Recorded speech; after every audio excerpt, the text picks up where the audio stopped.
হৃদয় বাবা, একটু চিকুন চিকুন করে নারকেলটা কোড়াই দে না। হ্যাঁ চাচি, আমি তো এই বাড়ির বেতন ছাড়া বাবুর্চি। তোরে না বললে কারে বলবো রে বাবা? তুই এই বাড়িতে না থাকলে তো ঈদের মজাই হবে না। কোনো হেল্প লাগবে মা? আরে না না, তুই দূরে থাক, যা যা। হ্যাঁ, আবার শুরু করলা।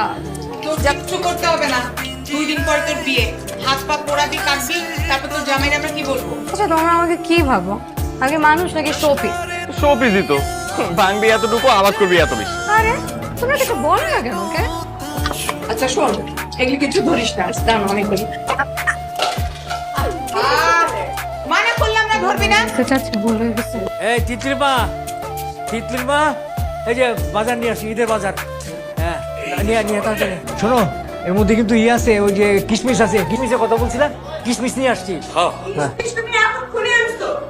আরে তুমি না বললে আনতে? আনতে বলছি কখন? সে সকালবেলা বলছি। ভাগ্যিস হৃদয় ছিল, ওরে দিয়ে আনায়া রান্না বান্নাও শেষ। ও তাই নাকি? হ্যাঁ তাই, এতক্ষণে তুমি দোকানে দোকানে কিশমিশ খুঁজতেছো। আমার কি একটু চা দেওয়া যাবো? 2টা চুলাই তো ব্যস্ত, চা কি আমার মাথায় চড়াবো? এই বাড়িতে আমার কোনো শান্তি নেই।